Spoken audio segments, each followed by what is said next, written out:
자, 이제 물건별 평가와 부동산 가격 공시 제도 남았습니다. 물건별 감정평가 말고 이제 감정평가 규칙에 관한 내용도 있는데요. 일단 그 1번 문제를 좀 볼까요? 420쪽의 1번. 감정평가에 관한 규칙에 규정된 내용 중 옳은 것을 모두 고른 것은 기억에 대상 물건에 대한 평가액은 시장 가치로 결정함을 원칙으로 한다. 맞죠? 우리 이제 시장 가치 기준 원칙이죠. 그 다음에 토지 평가는 공시지가 기준법에 의하고 다른 방법에 의하여 평가하여서는 아니 된다. 다른 방법에 의할 수도 있습니다. 원칙적인 방법을 정해 놓은 거지. 우리 왜 원칙적으로 비교 방식, 그 다음에 수익 방식, 원가 방식 하잖아요. 그거는 이제 원칙적인 방법이에요. 그걸로만 해야 되는 건 아니에요. 그렇게 할 때 적당한 가액을 산정할 수 없을 경우도 있잖아요. 그럴 때는 다른 방식을 적용할 수도 있어요. 그러니까 토지는 비교 방식이라 하더라도 비교 방식의 토지는 공시지가 기준이죠.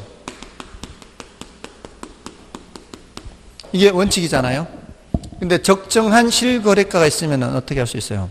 거사비로 해요. 거사비. 이게 원칙인데 적정한 실거래가가 있잖아요.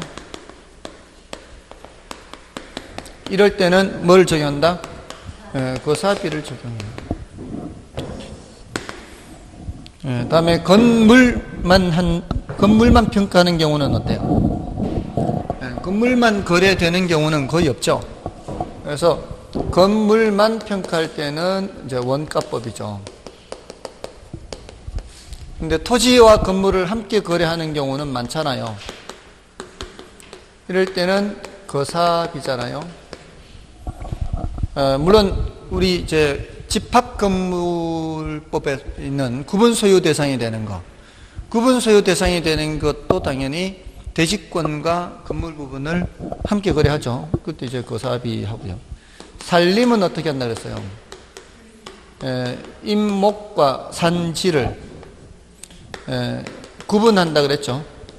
산지와 구분해서 평가해요. 구분해서 평가하는데 요 산지는 땅이니까 이제 공시지가로 가면 임목이 또 거사비잖아요. 임목이 거사비인데 어린 나무 있죠. 소경목림. 어린 나무는 뭐로 할 수도 있다? 원가법으로 할 수 있다. 이런 식으로 할 수 있고요. 얘네들을 일괄할 때는 어떻게 하고요? 또 거사비죠. 그러니까 이 예외되는 거는 이제 노란 걸로 썼잖아요. 요거. 비교 방식 설명할 때 이제 함께 설명이 되는 거라서 이렇게 노란 걸로 쓴 거고요. 그다음에 과수원. 거사비죠. 거사비. 동산 거래 많잖아요. 이런 동산들 거래 많은 거는 뭐예요? 거사비. 또 자동차는 기계 장치이기는 해도 거래가 많죠. 거사비. 임대료는 임대 사례 비교법이죠.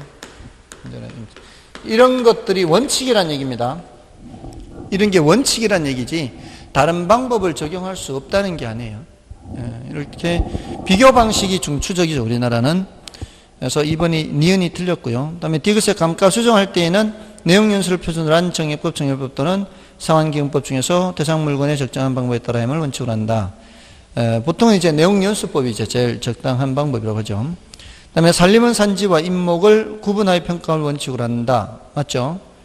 자, 근데 임대료 평가는 적산법이 아니라 임사비죠, 임사비.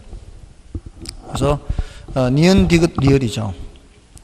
그 다음에 이제, 니은, 디귿, 리을이 아니고, 기역, 디귿, 리을, 기역, 디귿, 리을. 2번에 표준지 공시지가를 이용하여 토지 가격을 산정할 경우에 대해 잘못 설명하고 있는 것은 1번 표준지를 선정할 때에는 일단의 토지 중에서 당의 토지를 대표할 수 있는 토지를 선정해야 한다. 그죠? 그 다음에 공시지가를 기준으로 평가할 경우 사정보정을 감안할 필요가 있다. 표시직이죠, 이거. 공시지가 기준은 표시직이에요. 사정보정이 필요 없죠. 그래서 틀렸고요. 그 다음에 공시지가 표준지 선택은 평가 대상 부동산과 용도 지역, 지목, 현재의 이용 상황, 가로 조건 등의 제요인이 동일하거나 유사한 표준지 중에서 선택해야 한다. 맞죠? 비슷해야 되는 거죠. 그런 것들이. 그다음에 표준지 공시지가를 기준으로 대상 토지 가격을 산정하는 방법을 공시지가 기준법이라고 하죠. 그다음에 표준지 공시지가 선택은 도시기획구역 내에서는 평가 대상 부동산과 용도지역이 동일해야 됩니다. 용도지역이 같아야만 비교 가능성이 높은 거죠. 정답은 2번이었고요. 다음에 이제 나머지 중에서 3번 더 볼까? 3번. 감정평가에 관한 규칙에 의한 물건의 종별에 따른 평가 방법에 관한 설명이 틀린 것은 영업권의 평가는 수익화는 법이어야 한다. 맞나요? 맞죠? 수익 방식은 일단 그 준부동산 중에서 저기 이제 자동차는 거래가 많아서 저쪽이잖아요. 근데 자동차 말고 기계장치 있잖아요. 자동차 말고 기계장치는 뭐가 있어요? 건설기계, 항공기, 선박 있죠? 그런 기계장치는 무슨 방식이에요? 원가 방식이에요. 원가법. 그러니까 건설기계, 항공기, 선박, 이 자동차와 함께 이제 기계장치로서 준부동산은 이렇게 있잖아요. 근데 요거는 이제 구분평가하죠. 그래서 선체, 기관, 의장 이렇게 구분평가하는데요. 그러니까 구분평가가 두 군데 나오죠. 산지에도 구분평가 나오고 이게도. 근데 이거 말고는 이제 원가 방식 없잖아요. 저기 있는 건물, 소경목림, 기계장치. 이거 말고 원가 방식 없어요. 나머지 이제 전부 다 뭐예요? 수익 방식인데 준부동산 남아있는 거 있잖아요. 기계장치 준부동산 말고 광업재단, 공장재단, 뭐 어업권, 이제 의장 같은 거. 그러니까 여기 이제 나머지 이제 공장재단 또 뭐 있어요? 광업재단, 어업권과 관련된 의장. 일단 의장이 조금 더 큰 개념이에요. 광업권보다는 광업재단이 더 큰 개념이에요. 그러니까 우리 어업권에 근거해서 우리가 가두리 양식청을 설치해서 이렇게 그 어로 활동을 할 수 있잖아요. 그럼 그 어업권에 기반해서 이렇게 설치하고 하면은 그게 의장이 되는 거거든요. 그러니까 의장의 평가액이 더 커요. 그럼 의장의 평가액에서 그 시설물 있죠, 시설물. 시설물 가치를 빼면은 그게 어업권이 돼요. 시설물. 그러니까 다 수익환원법과 관련되는 거예요. 그러니까 어업권이나 광업권 이런 것들이 전부 다 뭐에서 뭐를 빼면 되는 거예요. 이 여기에 가치에서 시설물 가치를 빼면은 권리 가격이 나오는 거예요. 다 무슨 법과 관련이 있어요? 수익 방식과 관련이 있는 거죠. 그 외에 이제 이게 다 무형의 권리잖아요. 이런 무형의 권리, 영업권, 특허권, 이런 무형의 권리들은 다 뭐라고요? 수익 방식이에요. 근데 요거 공장재단만 조금 조심하라 그랬죠. 공장재단은 표현이 개별자산 합산이 원칙인데, 개별자산을 평가해서 합산하는 거예요. 토지는 토지대로, 건물은 건물대로, 기기는 기기대로. 근데 어떤 표현이 나와요, 이게? 앞으로 계속 수익이 예상되는 경우 등, 계속 수익이 예상되는 경우 등, 일괄해서 평가할 때는, 그때는 뭐 한다? 수익환원법이다. 이렇게. 자, 이렇게. 이거 말고도 뭐 주식도 있고, 채권도 있고, 막 그런 게 어디 있어요. 거기까지는 너무 나가는 것 같고, 감정평가사 시험에서는 나왔어요. 다만 이제, 참고로 말씀드린다면, 상장된 주식이 뭘 뜻하는지 아세요? 상장된 주식? 코스피 이런 데 상장된 걸 말해요. 주식회사 굉장히 많죠? 그 많은 주식회사 중에 지금 상장되어 있거나 코스닥에 등록되어 있는 그 주식회사는 몇천 개밖에 안 돼요. 그 많은 주식회사 중에 요건을 갖추어야 돼요. 요건을 갖춰야 등록을 할 수 있고 상장할 수 있어요. 근데 그렇게 일단 그 상장이나 등록되면 사고 팔기가 쉽잖아요. 오늘도 주가 오르락내리락 하고 있잖아요. 그런 주식, 상장된 주식이나 상장된 채권 이런 것들은 평가할 때 거래되는 가격 보면 될 거 아니에요. 그날. 그런 거는 거사비예요, 거사비. 그런 건 거사비라고. 그렇지 않은 거는 이제 수익 방식으로 가면 되고. 됐나요? 다 수익과 관련되는 것들이니까. 근데 그게 감정평가사 시험에는 출제가 됐는데 우리 시험에는 거기까지는 출제될 것 같지는 않은데 참고로 말씀드린 거예요. 우리는 이 정도면 충분하다고 봐요. 이 정도면. 그래서 그 1번에 영업금평가 수익하는 법 맞고, 그 다음에 집합 건물의 소유 및 관리에 관한 법률에 의한 구분 소유권의 대상이 되는 건물 부분과 그 대지 사용권을 일괄하여 평가하는 경우에는 거사비죠, 거사비. 일괄해서 이렇게 건물 부분과 뭐를? 건물 부분과 대지권. 일괄 뭐예요? 거사비. 그 다음에 3번 토지평가에 있어서는 당해 토지와 용도 지역 지목, 주변 환경 등이 동일 또는 유사한 인근 지역에 소재하는 개별 공시지가를 기준으로 평가해야 한다. 틀렸죠? 개별이 아니고 뭐예요? 표준지 공시가, 표준지 공시가. 그 다음에 산림은 산지와 임목을 구분하여 평가해야 되고요. 그 다음에 공장재단 나왔네요. 공장재단을 감정평가할 때 공장재단을 구성하는 개별 물건의 감정평가액을 합산하여 감정평가해야 한다. 다만 계속적인 수익이 예상되는 경우 등 일괄하여 평가하는 경우 이때 뭐다? 수익환원법이다. 계속적인 수익 이런 키워드가 나오죠. 정답은 몇 번이죠? 3번이었나요? 그 다음에 4번은 여러분 보시고 5번 볼까요? 표준지 공시지가로부터 개별 공시지가를 산출하는데 사용하는 토지가격 비준표는 기본적으로 부동산 평가 기법 중 어느 방법에 가장 가까운가? 거래사례 비율, 거기 비준표, 비준이란 말도 있잖아요. 비교한다 얘기죠. 그래서 거래사례 비교법이에요. 그 다음에 6번을 볼까요? 감정평가에 관한 규칙상 물건별 평가의 원칙에 대한 다음 설명 중 틀린 것은 1번에 토지는 뭐예요? 공시지가 기준법이죠. 공시지가 기준법. 공시지가 기준법이라고 합니다. 그 법으로 얘기할 때는 공시지가 기준법. 그걸 원칙이죠, 원칙. 건물은 원가법. 건물과 토지를 일괄 거사비. 산림은 산지와 임목 구분. 그다음에 임료의 평가는 임대사례. 그렇죠. 정답 1번이고요. 그다음에 기출문제도 다 거의 뭐 거기서 거기죠, 맥락이. 7번 여러분 보시고요. 8번을 보겠습니다. 8번에 감정평가에 관한 규칙상 용어 정의로 틀린 것은 1번 시장 가치는 감정평가의 대상이 되는 토지 등이 뭐라 그랬어요? 통충정신. 통상적인 시장에서 충분한 기간 동안 거래를 위하여 공개된 후 그 다음에 대상 물건의 내용에 정통한 당사자 사이의 신중하고 자발적인 거래가 있을 경우 통충정신이죠.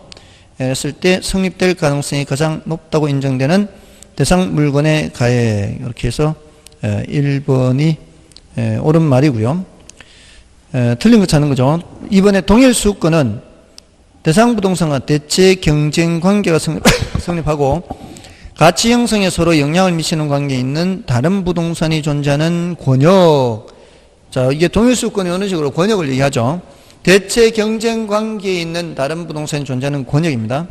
그리고 그 권역 안에는 인근 지역과 유사 지역이 포함되어 있죠. 그 다음에 기준 시점은 대상 물건의 감정평가액을 결정하는 기준이 되는 날짜. 맞죠? 이 기준 시점이 뭐예요? 정의를 묻는 거거든요. 용어 정의를 묻고 있죠. 용어 정의를 묻고 있는데 3번 이거 틀린 거 아니냐? 가격조사 완료일 아니냐? 이러면은 곤란해요. 그죠? 그게 뭐냐고 묻는데 언제예요? 이렇게 대답하면 안 되잖아요. 이게 질문하고 대답하는 게 일치해야 되죠. 이거 언제죠? 이게 재작년에 출제됐을 때 이거 신증감이라고 글 올린 사람들이 너무 많았어요. 이거 가격조사 완료일 아니냐고. 근데 질문이 질문이 뭐냐라고 묻는데 언제냐 이렇게 대답하면 안 된다 이 말이죠. 다음에 4번 적산법은 대상 물건의 기초 가액에 기대 이율을 곱하여 산정한 기대 수익에 아까 기기필 나왔잖아요. 대상 물건을 계속하여 임대하는 데 필요한 경비를 더하여 대상 물건의 임대료를 산정하는 감정평가 방법을 말한다. 맞죠? 아까 그 기기필 그 공식을 그대로 그냥 문장으로 나타낸 거예요. 다음에 5번 감가수정이란 대상 물건에 대한 재조달 원가를 감액하여야 할 요인이 있는 경우에 물리적 감가, 기능적 감가 또는 경제적 감가 등을 고려하여 그에 해당하는 금액을 재조달 원가에 가산하여 기준 시점에 있어서의 대상 물건의 가액을 측정하는 작업을 말한다. 가산이 아니고 빼는 거죠. 근데 이거 사람들이 못 찾았다니까요, 많이. 문장이 길다 보니까 이게 어디서 틀렸는가 그 신경 쓰다 보니까 정작 그 커다란 그 틀에서 물은 거를 생각은 못하고 못 찾는 거죠. 아무튼 좀 비열하기는 해요. 문장을 길게 만들어 놓고 찾기 어렵게. 아무튼 뭐 할 수 없어요. 이렇게 문제가 출제되는데 어떻게 이렇게 준비를 해야지. 자, 이제 마지막 부동산 가격 공시제도입니다. 다음 주부터 이제 그 동형 모의고사를 볼 건데요. 동형 모의고사가 제가 출제하는 거는 난이도가 조금 낮은 편이에요. 난이도가 좀 낮은 편이에요. 왜냐하면은 어쩌다 출제되는 거는 저는 잘 안 하거든요. 출제를 잘 안 해요. 어쩌다 출제되는 거는 출제를 잘 안 해요. 왜 그렇게 하는가 하면은 10년도 넘었는데 어쩌다 출제하는 문제를 제가 이렇게 출제를 해 봤어요.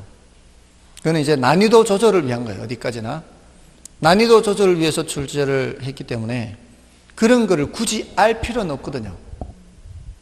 굳이 알 필요는 없는데 사람들이 그걸 틀리게 되면은 난이도 조절을 위해서 했으니까 당연히 틀리게 내는 거죠. 어렵게. 근데 자기가 그 틀렸잖아요. 틀렸는 거 이제 맞추겠다고 깊다 그거 파고 있는 거죠. 이러면은 정작 중요한 건 안 하고 엉뚱한 거 하는 거예요. 출제 가능성이 낮고 난이도 높은 거 이런 것만 하는 거예요. 이러면은 사람들의 공부 방향을 잘못된 길로 인도하게 돼 버리잖아요. 그러니까 제가 스스로 반성이 되는 거야. 이거 이렇게 내면 안 되겠구나. 이거 이렇게 내는 거는 저의 의도는 그런 거지만 사람들이 엉뚱한 데 시간을 낭비를 해버리니까. 그래서 그 다음부터는 그런 문제를 잘 안 내요. 그래서 지금 다음 주부터 나가는 문제는 이제 뭐죠? 그 최근 10년치 이렇게 문제들을 놓고 1대1로 대응시키면서 문제를 변형시킨 거예요. 기출문제를 놓고 변형시킨 거예요. 그런 표현들을 이용을 해서 난이도를 그 정도 수준에 맞춰서. 그래서 여러분들 기출문제 보면 좀 어렵다는 느낌 들어요? 쉽다는 느낌 들어요? 쉽다는 느낌이 들죠? 그 정도의 난이도예요. 근데 기출문제 분명히 쉽다고 느끼는데 그의 실전에 들어가면 또 안 그래요, 사람들이. 기출문제 풀 때는 이렇게만 나오면 나 합격하겠다 싶죠? 근데 그게 작년에 그 사람들이 떨어진 시험이거든. 많은 사람들이. 그 왜 그러겠어요? 실전 심리 때문에 그래요. 실전 심리만 제대로 갖고 있어. 실전 심리를 좀 없애고 이제 평소에 하던 것처럼 모의고사나 아니면은 기출문제 풀듯이 그렇게 마음 먹으면은 합격할 확률이 훨씬 더 높아지거든요. 그래서 늘 제가 말씀드린 게 그거예요. 어렵다 싶으면은 패스하고 지나가라. 그게 가장 상책이거든요. 근데 그 방법을 의외로 사람들이 잘 못해요. 의외로. 특히 어떤 사람은 1번 문제 못 풀면 그 시험 떨어지는 줄 알아요. 1번 문제는 반드시 풀어야 된다 생각하는 사람이 있어. 누가 그래요? 본인이 그래요? 뒤에 쉬운 문제가 있어요. 뒤에. 그럴 수 있거든. 그거를 일단은 그런 거를 없애야 돼요. 1번 틀린다고 해서 합격 못하는 거 아니에요. 손자병법에 제1개, 2개 여러 가지 36개까지 있잖아요. 36개가 뭐예요? 주랭랑이죠. 그 1개, 2개, 36개 마지막이에요. 그게 마지막인가 제가 알기로 그래요. 36개 맞죠? 주랭랑이에요. 주랭랑. 그러니까 거기 손자병법이 전쟁하는 거잖아요. 전쟁하는 건데 제일 좋은 방법이 뭐예요? 안 싸워서 이기는 거지. 제일 좋은 방법은 안 싸우고도 이기는 게 제일 좋은 방법이에요. 그게 제일 좋은 방법이고, 그리고 그 중간에 이제 지피지기면 백전불태다 이런 거 나오잖아요. 그럼 지피지기면 백승이 아니에요. 원래는 백전불태예요. 지피지기면 100번을 싸워도 내가 위태로워지지 않다네요. 내가 최소한 위태로워지진 않아요. 적을 알고 나를 알면. 그리고 내가 유리할 때 싸울 것, 불리할 땐 피할 것, 이렇게 나오거든요. 이순신 장군이 한 번도 진 적이 없는 이유 중에 하나가 불리할 땐 안 싸웠대요. 수적으로 우사할 때, 내가 지금 이 금방지리를 잘할 때, 이럴 때 싸우고 대체로 저기 있는 쪽으로 안 간 거예요. 그러니까 그래서 잡혀간 거 아니에요. 그 부산포에 외선들을 공격하라고 명령을 내렸는데 안 간 거예요. 근데 그쪽으로 가면은 적군이 훨씬 많은데 나는 가서 싸워야 되고 저쪽은 기다리고 있고, 그럼 내가 훨씬 불리한 거지. 그러니까 안 간 거예요. 그랬는데 이제 명령을 안 들었다고 이제 잡아 올리고 원균 보고 가라 그랬잖아요. 원균이 가서 이제 대피를 한 거죠. 그래서 남은 게 12척이잖아요. 그게 칠천량에서 그렇게 됐거든요. 칠천량에서 그렇게 됐는데, 거제도 그 섬 근처에 칠천량 있어요. 근데 그러고 나서는 이제 12척밖에 안 남았는데, 그런데 거기서도 사실 이겼잖아요. 수적인 열세임에도 불구하고. 그거는 그만큼 이제 죽기 살기로 한 것도 있고, 그리고 적이 이순신을 두려워한 점도 있고, 그리고 그 울돌목이잖아요. 울돌목의 그 물살 센 데를 이용했잖아요. 울돌목이 울면서 돈다 이 뜻이에요. 울면서 돈다. 근데 울면서 돈다 이게 순우리말인데, 이거를 옛날에는 한글이 없으니까 한자로 표시를 해야 되잖아요. 그래서 울명자를 쓴 거고, 길목을 뜻하는 양자를 쓴 거죠. 명량. 명량이 울돌목을 한자로 표시한 거예요. 그래서 명량이에요. 그 명량이. 근데 그 명량에서 이제 이겼잖아요. 이겼는데 그리고는 바로 도망갔어요. 이겼음에도 불구하고 바로 거의 도망가다시피 갔어요. 왜냐하면 아직도 적군은 많거든. 적군은 숫자가 많아요. 거기서 많이 대패를 했는데도 아직 살아남은 게 많다고. 그래서 어디까지 도망가는가 하면은, 도망갔다 그러면 좀 그렇고 일단 피한 거죠. 이제 수적으로 불리하니까 이겼지만 피한 거예요. 어디까지 피했는가 하면은 고군산 군도 거기까지 피했어요. 목포로 해서 돌아와서 올라가가지고 군산 앞바다에, 거기가 고군산이라 하거든요. 고군산. 옛 군산이에요. 그러니까 지금 군산의 앞에 바다가 있어요. 성유도, 선유도, 장자도 무슨 섬들이 있는데, 거기가 지금 새만금 방조제로 해서 이렇게 다 육지로 연결이 됐어요. 다리도 놓고. 그래서 경치가 참 좋은데, 이제 선유도를 갔었거든요. 갔는데 보니까 이순신 장군이 명량해전에서 이기고 여기까지 와서 여기서 장계를 보내고, 승전했다는 장계를 보내고 쉬었던 곳이라고 나와요. 선유도라는 곳이. 아무튼 그 이순신 장군도 그러니까 대단한 지략이 있는 거죠. 불리하면 안 싸우는 거지. 그리고 가능한 한 그 지리적 여건을 이용하는 거, 이런 것들이 정말 대단한 거죠. 그러니까 세계 몇 대 해전이 있다고 하거든요. 서양에서 무슨 칼레 해전이네, 무슨 넬슨 제독하고 무슨 해전 있는데, 우리나라 한산 대첩인가? 그게 4대 세계 해전에 들어갈 만큼 유명한 해전이라고 해요. 근데 명량 해전도 좀 대단한 것 같은데, 그거보다도 한산 대첩인가 하여튼 얘기를 해요. 아무튼 그런 것들이 다 뭐예요? 적을 알고 나를 알고 이런 거잖아요. 그러니까 내가 잘 모르면 피하면 되잖아요. 그러니까 문제를 풀 때 모르면 도망가라고요. 36개. 아시겠죠? 이게 철칙이에요. 그러면 합격할 확률이 훨씬 더 올라가요. 합격할 확률이. 꼭 이걸 지키시라는 거예요. 그러니까 모의고사 푸실 때 잘 모른다 싶으면 패스하는 훈련을 하시라고요. 일단 40번을 찍어야 돼요. 40번을 읽고 다시 시간이 남아서 돌아가더라도 일단 모르면 지나가야 돼요. 그러면 합격할 확률이 훨씬 더 높아집니다. 아무튼 다음 주에 그렇게 동영 모의고사를 그렇게 하면은, 지금까지 모의고사 좀 봐오셨나요?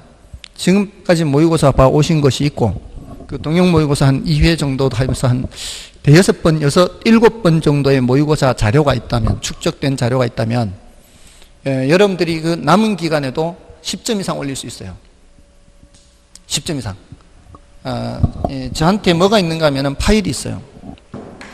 그 파일이 이렇게 이제 주제별로 이렇게 이제 세분한 거거든요. 1편, 2편, 이렇게 주제별로 세분해가지고, 여기 뭐 부동산의 개념, 뭐 이제 부동산 분류, 그다음에 여기 이제 유량, 저량, 이렇게 분류를 해서 여러분들이 한 대여섯 번 이상, 6, 7번 정도의 시험 친 그 기록이 있으면 자신이 틀린 거를 한번 표시를 해보세요.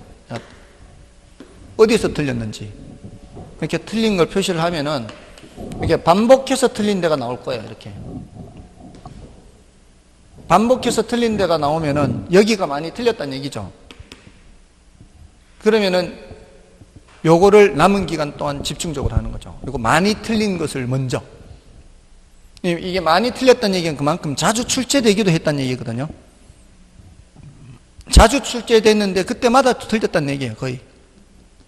그럼 이런 것 위주로 푸는 거죠. 앞으로 시간이 얼마 안 남았기 때문에 전부 다를 자세히 할 수는 없잖아요. 근데 대체로 틀렸던 걸 또 틀리는 편이거든, 사람들이. 맞췄던 거를 새로 틀릴 수도 있겠지만, 대부분은 틀렸던 거를 틀려요.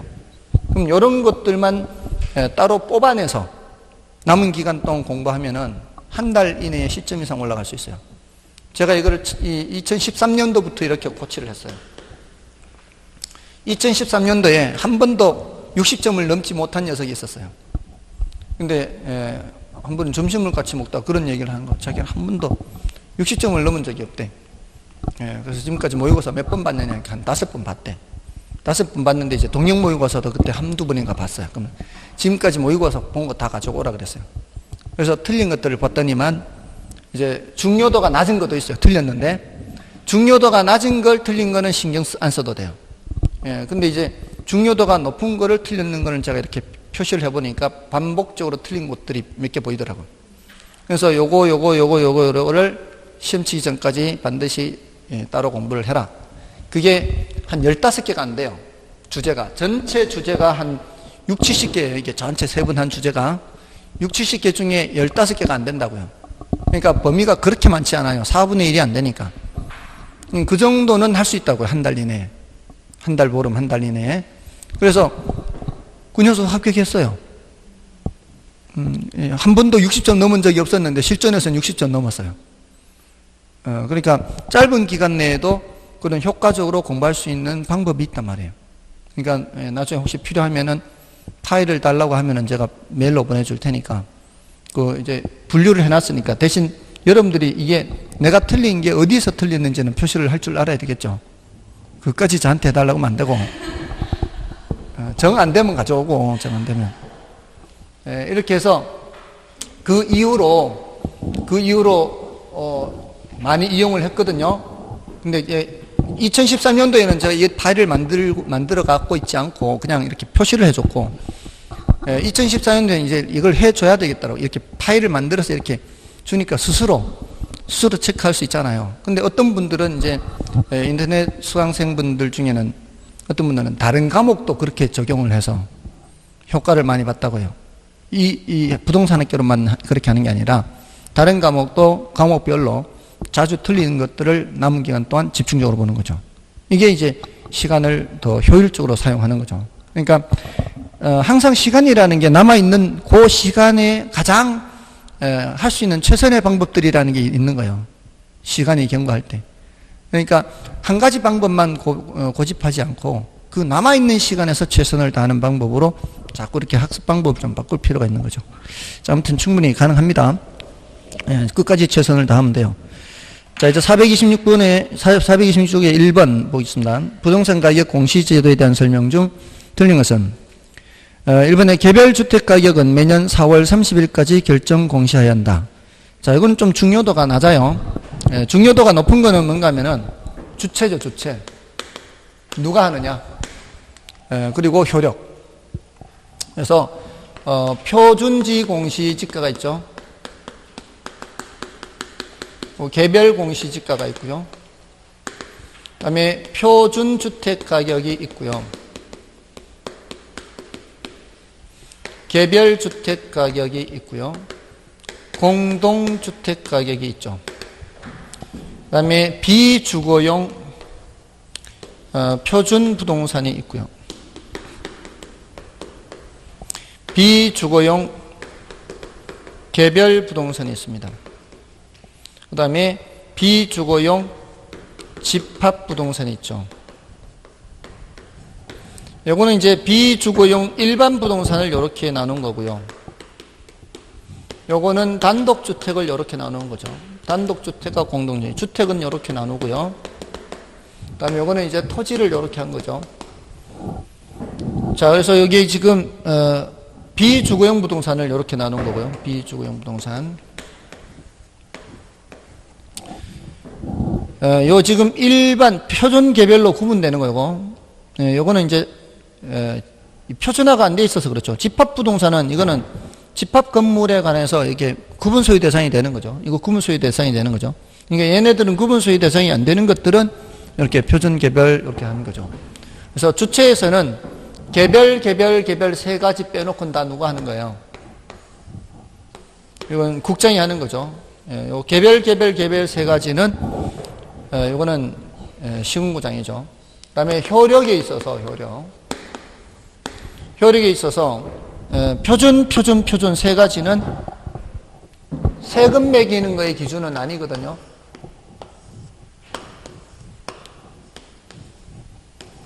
제가 다시 확인했어요. 법조문을 다시 확인했는데 세금 매기는 거의 기준으로 쓰는 거 아니에요.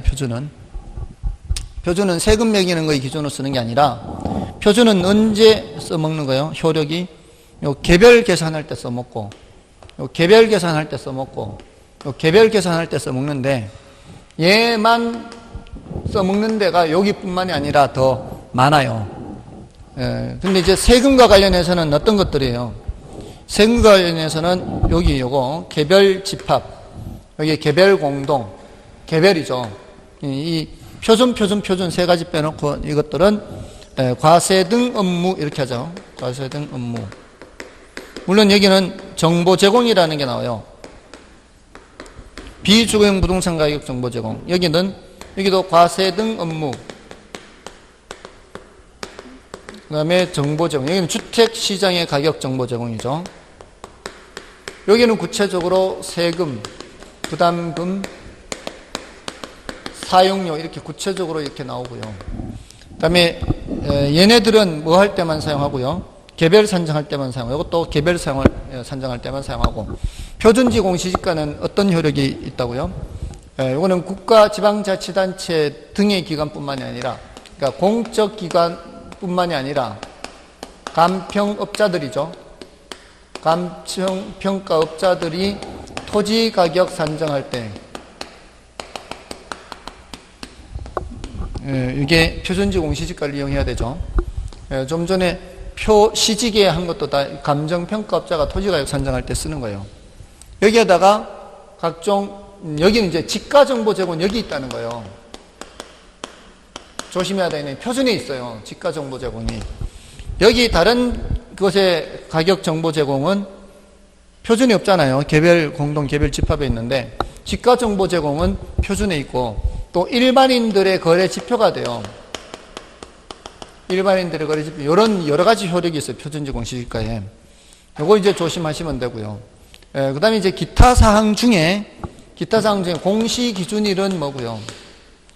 공시 기준일은 매년 1월 1일인데 그게 공시일하고 다른 개념이에요. 공시일. 결정 공시일. 결정 공시일이 개별 주택 가격과 공동 주택 가격은 4월 30일까지고 개별 공시지가는 5월 31일. 땅이 더 늦게 하는 거예요. 주택이 더 먼저 하고 얘네들은 모두 다 이의신청이 가능하고 이의신청은 30일 이내에 서면으로 하고 이의신청을 받으면 30일 이내에 그 결과를 통지를 해줘야 돼요. 그리고 타당하다고 인정하면은 다시 수정해서 다시 공시해야 되고 이런 절차들이 있다는 거죠. 그래서 지금 1번은 1번 지문은 중요도 자체는 좀 낮은데 옳은 표현이고요. 그다음에 표준지 공시지가와 개별 공시지가의 기준 시점은 매년 1월 1일이다. 맞죠? 모든 것이 다 공시 기준일은 1월 1일이에요. 8가지 전부 다. 그다음에 공동주택가격은 표준주택가격과 개별주택가격으로 구분하여 공시된다. 공동주택가격은 그냥 공동이죠. 표준 개별로 구분되지 않아요. 그래서 틀렸죠. 그 다음에 4번의 표준지 공시지가는 그 토지에 뭐로 본다? 개별 공시지가로 보죠. 표준으로 선정된 물건은 곧 그 물건의 개별 가격으로 보죠. 그 다음에 개별 공시지가에 대해서뿐만 아니라 표준지 공시지가에 대해서도 이의 신청을 할 수 있죠. 8가지 모두 다 이의 신청할 수 있습니다. 주체한테 이의 신청을 하는 거죠. 정답은 3번이었고요. 그 다음에 2번은 여러분이 봐주시고 3번을 보겠습니다. 표준지 공시지가의 공시 및 이의 신청에 관한 설명으로 틀린 것은 1번 국토교통부 장관은 표준지에 대하여 매년 공시 기준일 현재의 적정 가격을 조사평가하고, 자 여기서는요 8가지 가격이 전부 다 적정 가격입니다. 시장가치가 아니에요. 부동산 가격 공시제도에서 공시하는 가격은 시장가치가 아니고 적정 가격이에요. 그래서 여러분들 왜 그 재산세 낼 때 왜 우리 그 개별 공시지가 또 개별주택 가격, 공동주택 가격 해서 그걸 기준으로 매기잖아요. 그게 공동주택 가격이나 개별주택 가격이 시가하고는 차이가 많이 나요. 그게 시가가 시장 가치로 평가하는 것이 아니고 적정 가격으로 평가하기 때문에 그래요. 그래서 적정 가격 조사 평가하고 국장 표준지 연결되죠. 그리고 중앙 부동산 평가위원 심의를 공시한다. 맞죠? 다 짝이 맞죠? 그다음에 표준지 공시지가에 대해 이의가 있는 자는 표준지 공시지가 공시일부터 30일 이내에 국장에게 이의 신청할 수 있고, 그다음에 토지 소유자, 토지 이용자 이외의 자는 표준지 공시지가에 대한 이의를 신청할 수 없다. 이의 신청할 수 있습니다. 예전에는요 토지 소유자, 토지 이용자 외에는 이의 신청을 할 수 없게 돼 있었어요. 그러니까 이제 문제가 생겼어요. 표준지 공시지가 표준지 그 옆에 토지를 갖고 있는 사람, 표준지 바로 옆에 토지를 갖고 있는 사람은 나중에 이제 개별 공시지가가 산정이 되면은 그 개별 공시지가를 기준으로 해서 세금 내야 되잖아요. 근데 표준지 공시지가가 잘못 계산돼 버리면은 개별 공시지가도 계산이 잘못되잖아요. 근데 개별 공시지가에 대해서 이의 신청을 하잖아요. 그러면은 저기 행정법원에서 뭐라고 했는가 하면은 당신 뭐 때문에 왔습니까? 개별 공시지가 너무 높게 나왔는데요. 그래요? 그럼 뭐 때문에 높게 왔는지 볼게요. 그 표준지 공시지가에서 개별 공시지가를 계산하는 데는 잘못이 없어요. 거기는 계산이 제대로 돼 있어요. 근데 뭐가 잘못됐던 거예요? 표준지 공시지가가 잘못됐던 거예요. 여기는 개별 공시지가에 대해서 이의 신청하는 거잖아요. 여기는 계산 잘못된 거 없는데요. 나는 그게 아니라 표준지 공시지가가 잘못돼가지고 이게 너무 많이 나왔다. 근데 그럼 그때 해야지. 왜 이제서 와서 표준지 공시지가를 다투냐. 그때 하려고 했는데 나는 자격이 안 돼요. 근데 옆에 토지 소유자한테, 표준지 소유자한테 하라고 그렇게 해도 안 했어, 이 사람이. 해결책이 없는 거예요, 해결책이. 그거 지나가면 끝이에요, 그거는. 그거 다툴 때 다투지 않으면 끝난 거예요. 그래서 이런 문제가 생기니까 이제 그 두 사람뿐만이 아니라 이해관계가 있으면은 이의 신청을 할 수 있게. 이거 옛날에 이것 때문에 행정법상 엄청나게 많이 다퉜어요. 행정법상. 이게 너무너무 문제가 많이 됐거든. 그래서 행정법 공부하는 사람들 이거 다들 이 내용은 다 알고 있어요. 이 내용은 개별 공시지가의 법적 성격이 뭐냐, 표준지 공시지가의 법적 성격이 뭐냐, 뭐 엄청 이거 다루었어요. 그래서 결국은 법조문 바꿔버리면 제일 간단하잖아요. 법조문 바꾼 거지. 법조문 바꾸면 제일 쉬운 거지. 그래서 3번이 틀린 거예요. 그다음에 4번에 국토교통부 장관은 이의 신청 기간이 만료된 날부터 30일 이내에 이의 신청을 심사하여 그 결과를 신청인에게 서면으로 통지하여야 한다. 맞죠? 이 신청하는 기간도 30일이고요. 그 만료된 날부터 통지하는 것도 30일 이내에 하면 되는 거예요. 그 다음에 국토교통부 장관은 이 신청의 내용이 타당하다고 인정될 때에는 당해 표준지 공시지가를 조정해서 다시 공시해야 되고요. 그다음에 4번은 여러분이 보셔도 되겠고요. 5번을 볼까요? 부동산 가격 공시 및 감정 평가에 관한 법률에 따라 공시하는 내용에 대하여 틀린 것은 1번에 이 법에 따라 공시하는 부동산 가격에는 토지 가격, 주택 가격 및 비주거용 부동산에 대한 가격이 포함된다. 세 가지 맞죠? 토지 가격, 주택 가격, 비주거용 부동산 가격 맞잖아요. 토지는 표준개별 나누고 주택은 표준개별 공동, 비주거용은 표준개별 집합 이렇게 나누죠. 그 다음에 국토교통부 장관은 토지 이용 상황이나 주변 환경, 그 밖에 자연적, 사회적 조건이 일반적으로 유사하다고 인정되는 일단의 토지 중에서 선정한 표준지에 대하여, 자, 결국은 뭐예요? 표준지입니다. 표준지. 쭉 나열되어 있는 거는 수식어고, 수식어. 그러니까 어디로 바로 넘어가면 돼요? 국토교통부 장관은 표준지에 대하여 매년 공시기준일 현재의 단위 면적당 적정 가격을 조사평가하고 이를 공시한다. 맞죠? 다음에 3번에 표준지로 선정된 토지에 대하여는 당해 토지 공시지가를 개별로 보죠. 표준주택으로 선정된 주택에 대하여는 당해 표준주택 가격을 개별 주택 가격으로 보죠.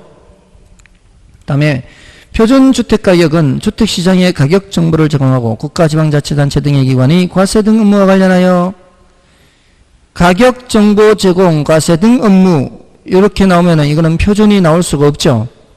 개별이나 공동이 나와야 돼요. 개별이나 공동. 그래서 5번 틀렸습니다. 5번 표준주택이 아니고 뭐가 나와야 돼요? 개별주택이나 또는 공동주택이 나와야 돼요. 표준이 나오면 안 돼. 그래서 5번이 틀렸고요. 다음에 6번은 다음 중 공시지가 효력이 아닌 것을 했잖아요. 여기서 공시지가는 뭘 말하는 거예요? 표준지 공시지가를 말하는 거예요. 그냥 공시지가 하면 표준지가 생략되어 있는 거예요. 그래서 1번에 공시지가는 토지시장의 지가 정보 제공. 정보 제공이 토지는 표준에 와 있다 그랬죠. 정보 제공이 토지는 표준에 와 있어요. 그 다음에 공시지가는 국가지방자치단체가 그 업무와 관련하여 지가를 산정하는 경우에 그 기준이 되죠. 공적기관뿐만이 아니라 감정평가업자도 표준지 공시지가를 기준으로 해야 되고요. 그 다음에 공시지가는 토지 이용의 증진과 지가 상승을 억제하는 역할을 한다. 이런 얘기 들어본 적 있어요? 이런 얘기 들어본 적 없죠? 3번은 아무 관계가 없어요. 4번은 공시지가는 일반적 토지거래에 있어 구속력을 갖지는 않으나 지표가 될 수는 있다. 일반 거래, 일반인들이 그 거래할 때 이 표준지 공시지가에 구속되거나 하지는 않죠. 그렇지만 지표가 될 수는 있다는 거죠. 그리고 공시지가는 감정평가업자가 개별적으로 토지를 감정평가하는 경우에 그 기준이 되는 거죠. 그러니까 2번이든 5번이든 다 기준이 되는 겁니다. 정답은 3번이고요. 7번은 여러분이 봐주시고요. 8번을 좀 보겠습니다. 개별 공시지가 및 표준지 공시지가를 설명한 것이다. 틀린 것은 1번에 표준지 공시지가는 일반의 토지거래 구속력을 갖는다. 이게 바로 틀렸죠. 구속력을 갖지는 않습니다. 그 다음에 2번에 개별 공시지가는 부담금 및 세금 부과 기준이 되죠. 그리고 수용할 토지의 보상액 산정의 기준이 되는 것은 개별 공시지가가 아닌 표준지 공시지가죠. 개별 공시지가는 공무원이 해놓은 것이기 때문에 전문가가 한 게 아니에요. 그래서 신뢰도가 높은 표준지 공시지가를 이용을 해야 되겠죠. 그 다음에 표준지 공시지가는 감정평가업자가 개별적으로 토지를 감정평가하는 경우에 그 기준이 된다. 맞죠? 그 다음에 개별 공시지가의 결정 공시 주체는 시장군수 정정이고요. 그 다음에 9번은 약간은 난이도가 높아요. 조금 더 한다면 이제 9번 정도를 보는 게 좋겠고요. 여러분이 보실 때 다만 4번 지문만 체크할게요. 건부지로 이용되고 있는 토지를 표준지로 선정했을 경우는 건부 감가를 고려하여 건축물에 의한 토지 이용의 제약 정도를 공제해서 평가한다. 표준지가요, 지상에 건물이 있잖아요. 표준지로 선정된 토지 위에 지상에 건물이 있죠. 이러면은 건물이 없는 것처럼 해서 평가해야 돼요. 왜냐하면은 지상의 건물은 오늘 다루고 내일 다룰 수 있거든요. 근데 이게 1월 1일 기준으로 평가를 하면은 내년 1월 1일까지는 1년간을 써야 돼, 얘를. 얘를 1년간 써야 된다고요. 근데 지상의 건물은 어제 다루고 오늘 다룰 수 있잖아요. 철거될 수도 있고 새로운 건물이 들어올 수도 있고. 그러니까 어떤 건물이 있든 없든 간에 지상권이 설정되어 있든 그렇지 않든 간에 이 땅이 아무런 제한이 없는 것처럼 해서 평가를 해야 된다고요. 그래서 무슨 평가요?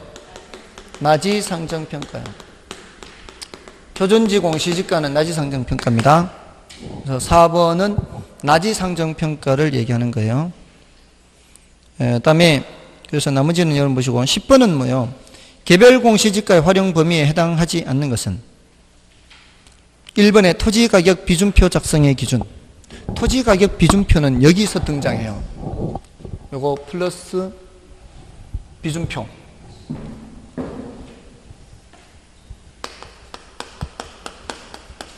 이렇게 요거 하고 요거. 이 개별 공시지가를 산정할 때 뭐하고 뭐를 본다고요? 이 비준표와 표준지 공시지가를 보고서 개별 공시지가를 산정을 해요. 예를 들어 이런 땅들이 있잖아요. 여기 이제 표준지가 여기 있어요. 이 옆에 토지 가격을 평가하고 싶어요. 그럼 이 옆에 땅 가격이 보통은 더 쌀까요, 비쌀까요? 이 땅값하고 이 땅값하고 이 땅값이 요거보다는 좀 싼 게 보통 특히 상업지역 같은 경우에는 각지라 그래요. 이걸 각지. 모퉁이 이 땅을. 각지가 땅값이 더 비싸요. 이럴 때 이 땅값을 계산하기 위해서는 얘를 기준으로 할 거 아니에요. 얘가 제곱미터당 100만 원이에요. 이거는 각지란 말이에요. 근데 각지가 아닌 이 땅을 평가하려면은 여기에다가 곱하기 0.9 하세요. 이런 표를 만들어 놓은 거예요. 이런 표를 만들어 놨기 때문에 공무원이 이 땅 평가할 때 이 땅값에다가 저 표를 보고 표에 이런 경우에는 며칠 곱하라고 돼 있는지 찾으면 돼요. 그래서 이거 곱하기만 하면 돼. 이 땅값에다가 0.9 곱하면 이 값이 나오는 거예요. 그런 식으로 작성해 놓은 표를 비준표라 그래요. 토지가격 비준표. 이것도 다 감정평가업자가 작성해서 줘요. 그럼 공무원들이 표 보고 하면 돼. 자, 그런데 그거 보고 뭐를 계산한 거예요? 개별 공시지가를 계산했죠. 근데 개별 공시지가의 활용 범위에 토지가격 비준표 작성의 기준하면 말이 돼요, 안 돼요? 말이 안 되는 거죠. 그래서 1번이 틀렸고요. 2번, 3번은 전부 다 세금이죠. 재산세, 종합부동산세. 4번은 사용료, 5번은 부담금. 맞나요? 전부 다 사용료, 부담금, 세금이잖아요. 다음에 11번은 요거는 중요도가 약간은 낮은데요. 비주거용 부동산이잖아요. 지금까지 계속 토지나 주택이었잖아요. 비주거용 부동산은 지금 이게 중요도가 조금 낮은 게 얘네들은 기속사항이에요. 기속사항. 요거는 재량사항이에요. 이게 뭔 뜻이에요? 얘네들은 하여야 한다로 돼 있어요. 국토교통부 장관은 표준지에 대하여 결정 공시하여야 한다. 시군구장은 개별 공시지가에 대해서 결정 공시하여야 한다. 이렇게. 근데 비주거용 부동산에 대해서는 할 수 있다. 이렇게 돼 있어요. 그만큼 이제 중요도는 좀 낮은 거예요. 그래서 1번 지문이 그렇게 틀린 지문을 만들었기 때문에 중요도는 낮은 거예요. 1번에 국토교통부 장관은 용도지역 이용상황, 건물구조 등이 일반적으로 유사하다고 인정되는 일단의 비주거용 일반 부동산 중에서 선정한 비주거용 표준부동산에 대하여, 결국은 표준에 대하여 이거거든요. 국토교통부 장관은 표준부동산에 대하여 매년 공시기준일 현재 적정가격을 공시하여야 한다가 아니고 할 수 있다 이렇게 돼 있다고요.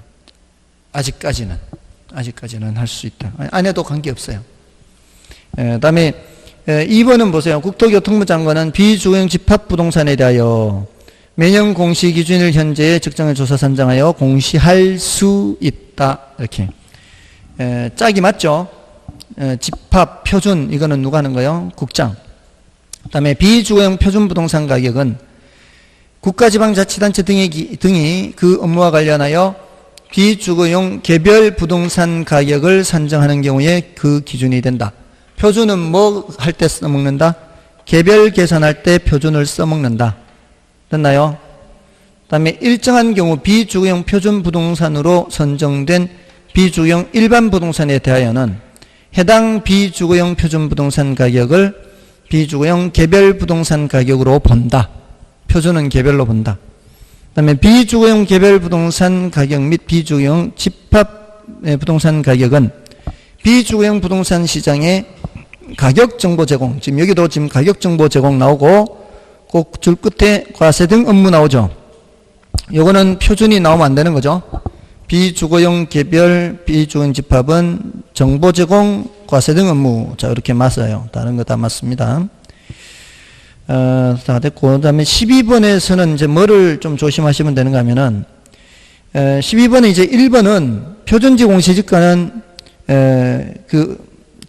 어디다 써먹는 거요? 표준지 공시지가는 지가를 산정하거나, 이제 국가지방자치단체 행위기관뿐만이 아니라, 감정평가업자가 토지를 산정하는 경우에는, 지가를 산정하는 경우에는 써먹을 수 있잖아요. 그래서 표준지 공시지가 맞고, 2번에 보시면은, 표준주택가격의 공시사항에는 표준주택의 용도, 연면적, 구조 및 사용 승인을 표준주택의 대지 면적 및 형상이 포함된다. 네, 알 바 아니다. 공시사항이 나오면은 그 공시사항이 어떤 것이 있는지 일일이 알기가 우리는 어려워요. 지금 여기 8가지가 공시사항이 다 있거든요. 이 8가지 공시사항을 다 합치면은 40몇 가지예요. 그걸 각각으로 나눠 외워야 돼. 이 짓을 왜 해요? 그죠? 예, 그거는 나오면, 그거는 여기서는 정답이 아니겠거니 하고 넘어가세요. 예, 여기서 정답이 되도록 하면 할 수 없어요. 근데 그렇게 출제하는 사람은 출제하는 사람이 머리가 장식인 거예요. 그러니까, 출제하는 사람이 아무 생각이 없는 사람이라고. 그런 거를 출제한다는 얘기는. 그러니까 그런 건 할 수 없는 거고요. 정답이, 여기서 정답이 된 적이 한 번도 없어요. 따로 이렇게 한 거는 있었는데, 이런 식으로 출제, 지문 속에 넣어가지고 여기에 정답이 된 적이 한 번도 없어요. 다른 데서 정답이 되었다, 지금까지는. 그래서 3번의 표준주택가격은 국가지방자치단체 등의 기관이 그 업무와 관련하여 뭐 계산할 때만 써먹어요, 표준은. 표준은 개별 계산할 때만 써먹는다 그랬죠. 그래서 표준주택이나 비주거용 표준부동산은 그래서 맞고요. 그다음에 개별 공시지가에 대해 이의가 있는 자는 개별 공시지가의 결정 공시일부터 60일 이내 서면으로 국토교통부 장관에게 이의를 신청할 수 있다. 30일 이내에 시군구장이죠. 2군데나 틀렸어요. 2군데나. 2군데나 틀려서 이런 거는 땡큐입니다. 땡큐. 그다음에 국토교통부 장관이 공동주택의 적정가격을 조사 산정하는 경우에는 인근 유사 공동주택의 거래가격, 이건 비교 방식을 보란 얘기고요. 임대료도 보라, 이거는 수익 방식을 보란 얘기고요. 및 당해 공동주택과 유사한 이용가치를 지닌다고 인정되는 공동주택의 건설에 필요한 비용 추정액, 이거는 원가 방식도 보란 얘기예요. 그러니까 공동주택 가격이든 다른 것도 다 마찬가지예요. 공동주택 가격이든 표준주택 가격이든 이런 걸 산정할 때는 비교 방식, 원가 방식, 수익 방식 다 살펴보고 평가하라, 그렇게 얘기를 합니다. 그 다음에 13번은 부동산 가격 공시 및 감정평가에 관한 법령상 공시가격에 관한 설명을 드린 것은 표준지 공시지가의 공시 기준에는 원칙적으로 1월 1일이죠. 그리고 토지를 평가하는 공시지가 기준법은 표준지 공시지가를 기준으로 한다. 맞죠? 그 다음에 토지를 평가하는 개별 공시지가를 결정하기 위해 토지가격 비준표가 활용된다. 맞고요. 그 다음에 표준주택은 단독주택과 공동주택 중에서 각각 대표성 있는 주택을 선정한다. 공동주택은 안 하죠. 단독주택 중에서 선정하는 거죠. 공동주택은 아닙니다. 그래서 4번 틀렸고요. 그 다음에 표준지 공시지가와 표준주택가격 모두 이의신청 절차가 있죠. 8가지가 모두 이의신청 절차가 있습니다. 자, 이렇게 해서 다 마쳤고요. 아무튼 다음 주부터 이제 마지막 스퍼트 한다 생각하시고 충분히 짧은 기간 내에도 점수를 끌어올릴 수 있어요. 10점 이상 끌어올릴 수 있습니다. 그거는 이제 내가 약한 부분을 집중적으로 살펴보는 되는 거예요. 아시겠죠? S였습니다. 감사합니다.